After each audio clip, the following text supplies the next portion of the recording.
Start record. He's already recording it. All right, let's say your loved one is in the hospital. Would you want them to be safe?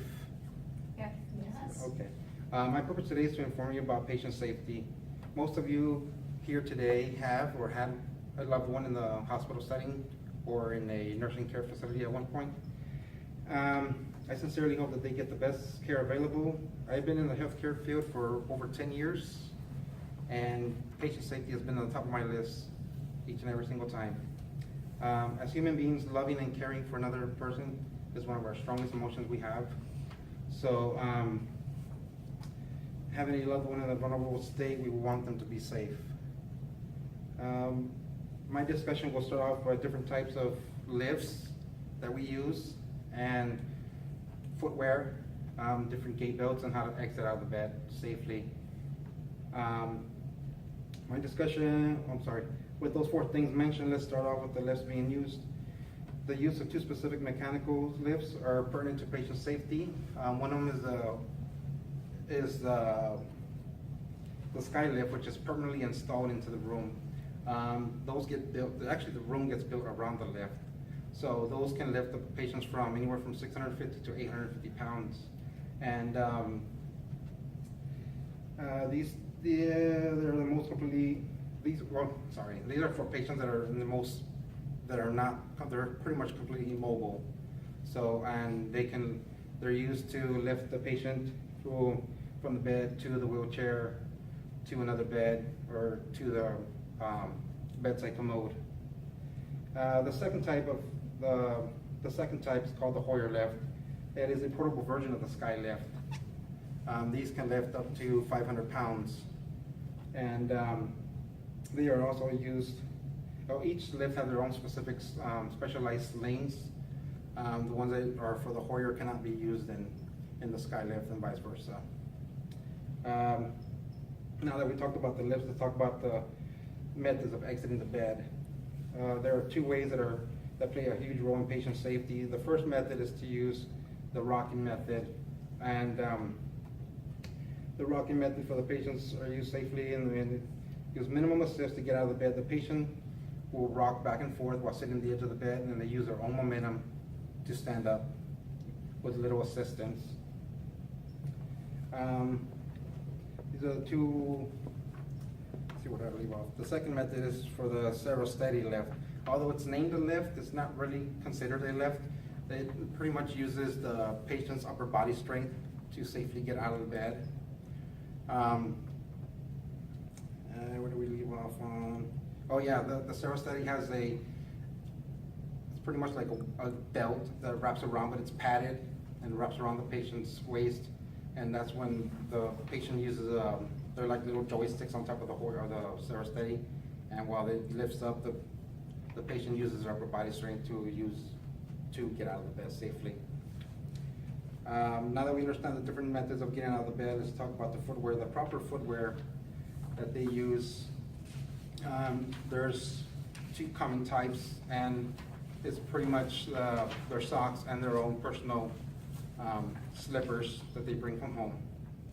The first type, the most common type in the hospital, they're slip-resistant socks. We call them slippy socks. When the patient uses these socks, it allows him to grip to the floor with little to any slip at all. So these socks are the perfect 2-in-1 tool. First, they do prevent from slippage, and 2, they can also use them in the bed and keep their feet warm while in the bed. The second type footwear is their own personal slippers. They bring them from home, or sometimes they'll have family members bring them in from home if they don't anticipate staying in the hospital longer than a day or 2, and if they're not comfortable with the slippy socks. Speaking of walking safely and confident, let's talk about the gait belts. There are 2 types of gait belts used that are involved in patient safety. The first and most common type is the nylon belt. It's like a real thick plastic rubbery one. These belts come in a larger size, from 70 inches. So it's almost like 6 feet. It wraps around the patient's waist, and they're They're more for like patients that are bigger, heavier step patients. And they get placed on faster and they allow less slippage. And they also reduce the risk of back injuries for the patient and also for the staff member as well.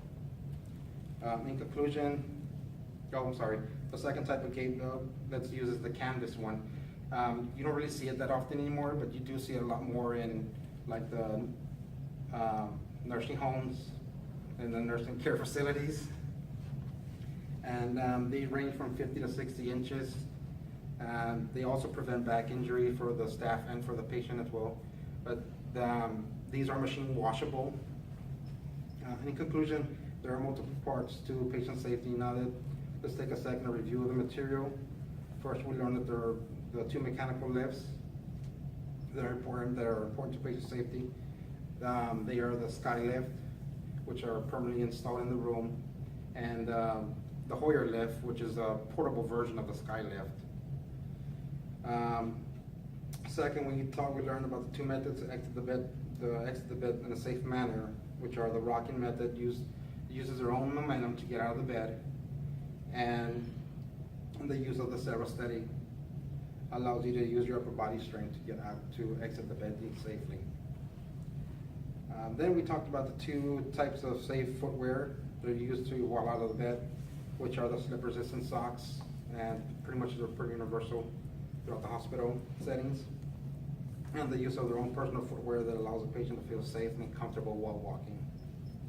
Finally, we learned about the two types of gait belts used for patient safety, which are the nylon gait belt, and that one offers versatility and faster application, and the canvas belt that are provided safely and minimize the risk of infection by being machine washable.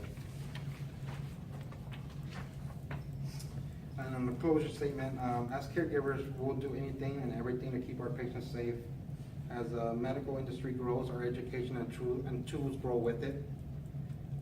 So if one day you have a family member in the hospital or long-term care facility, you can rest assured knowing that they will have a caregiver that's keeping their loved ones comfortable and most importantly safe. We will continue to use these safety measures for all of our patients over years to come. Remember, patient safety is our #1 priority.